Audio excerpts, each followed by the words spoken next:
All right, so it looks like Joseph Kosinski's movie is indeed going to be more about disclosure, and we kind of thought that was going to be the case with David Grusch being a consultant on that, but there was an interview that popped up from the F1 junket that he talked a little bit more about it, and we know that Grusch is indeed a consultant on this movie, but it looks like the movie's going to be about someone who's working for a high-level part of the government and then discovers a reverse engineering program that's going on and then wants to get the bottom of it. And why wouldn't you get David Grusch? But here is the interview itself. And I love this story so much because this interview is actually done by a very close friend of mine who I used to work with for many years, Perri Nemiroff, who, if you've gone to the movie theater, you've seen Perri Nemiroff. She's a sweetheart. She's a really good person. And I was happy when I was going over stories today and looking like, oh, there's some news about that Joseph Kosinski movie. And then the first thing I see is Perri's face. So this is the interview of Perri and Joseph Kosinski. Let me play this for you, and then we'll talk about it afterwards. Here you go. I did want to ask about one other upcoming project that I was reading about and I'm very excited about. It's the UAP movie with Apple. I'm excited about the fact that it brings you together, and that's another project where I just see it giving you the opportunity to flex your immersive filmmaking muscles even further. Yeah. So what is it about continuing your partnership with them and that topic that you think is going to make you, push yourself as a director even more than you already have? No, I mean, it's an opportunity to work with Jerry Bruckheimer again. And Apple, which has been incredible.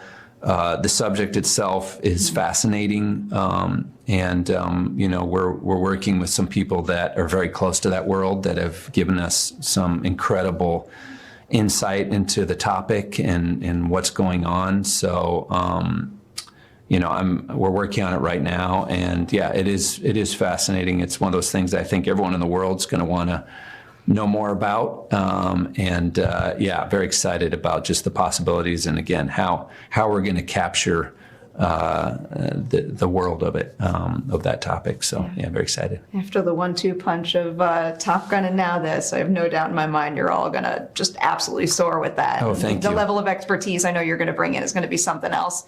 So the movie itself is described, as you see here by the Neil Goodman News.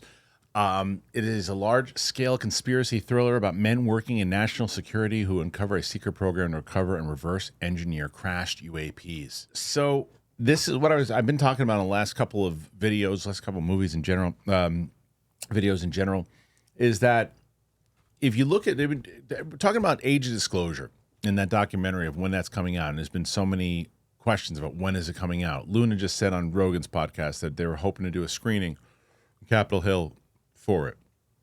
Joseph Kosinski has worked or is in contact with Steven Spielberg, and Steven Spielberg is doing his movie soon. Age of Disclosure. You've got the director of that movie is one of the producers on Ready Player One. Obviously, Steven Spielberg.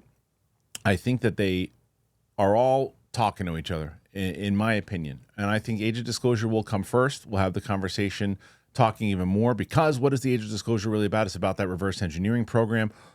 We don't necessarily know yet what Steven Spielberg's movie is about, but we're getting a little bit more detail on what Joseph Kosinski movie is all about. We know that the Colin Trevorrow movie is Bob Lazar and George Knapp. That doesn't seem to be related inside of this circle, but these three movies do seem to be in the same circle.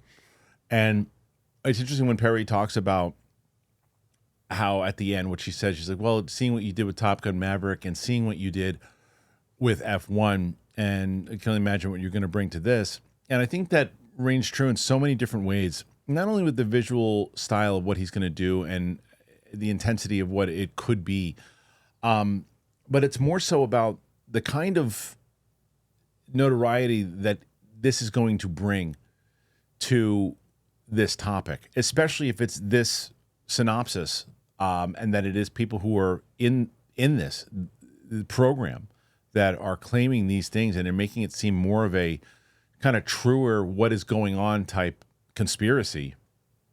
That to me shines a bigger light than anything that Capitol Hill could try to do, because pop culture is more powerful than any hearing or anything else. And depending on who they get to play the David Grusch type of character, that could also be pretty big. Could it be a Brad Pitt? Could it be a Tom Cruise? You know, something along those lines. When you hear those names attached to this, and it's Apple, again, Apple has been throwing down some big budgets, and F1 was one of their biggest hits of all time. So this is where both of my worlds kind of cross over, because if you are familiar, or I mean, you might not be familiar with me on the other side. I have a movie podcast that I do, a movie news podcast that I do every single day on my other channel, and we cover movies all the damn time and how influential they are and all those things. And if we and we talk about the news of what F1 did and the kind of budget they're going to throw at this, and this is to me, and on my show, I am constantly talking about how studios spend way too much money on movies these days, big budget, big blockbuster movies, too much where the audience is almost exhausted with it, and I understand it. I'm taking the reverse, because I hope this movie costs a lot of money, and I hope that they're able to put as much as they can into this film, and mostly in marketing to get it out there. And the other thing is really bringing more attention to David Grusch during the promotion of this, because that's what's going to happen during the marketing of it. And once we find out what it is that they're going to start the 2023 hearing and the News Nation interview, and all that stuff is going to start recycling all over again to people who are about to see this movie, and they start to see where it was inspired from and who's involved in it. And the fact that these filmmakers are taking it so serious to bring this guy on as a consultant. And then the other side of it is, look, there's things that David Grusch can't say, and he can only say in a skiff, right? Now, it takes me to the episode of like The Sopranos, if you watch The Sopranos. And there's a season where Christopher Moltisanti goes, and he's writing a movie, Cleaver, the name of the movie was. And inside of that movie, he wrote a lot of stories and things that happened in his world. They were true stories, things that happened. But because it was fictional, you didn't know if it was fictional or not. Is that going to happen here with David Grusch? Is David Grusch going to tell Joseph Kosinski and other people's stories of like, well, if it was going to happen, it could happen this way. So you're not necessarily saying, you're just saying what if, and you're putting these types of things and you're letting secrets out through pop culture and through this film.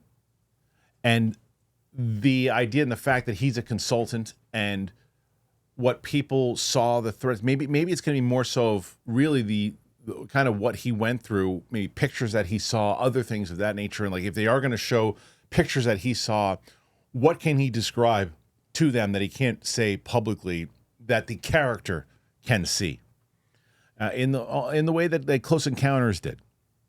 So this to me is very fascinating. It is a highly anticipated movie for me in general, because right now for me, F1 is up there as my favorite movie of the year thus far. There's a few others. Sinners is up there. Weapons. There's a few other, but the style and what Joseph Kosinski does with his films, he really takes you into the world, and I'm hoping that's what happens with this new one. What do you think? Put your thoughts in there. Let us know about the details, what you think the details will be on this film. Will it actually do something, or is it just a movie, guy? Not going to do anything. Put your thoughts in there. Let me know. Thanks for being here. I appreciate you. Make sure you subscribe. Come on, man. Hit that button. All right.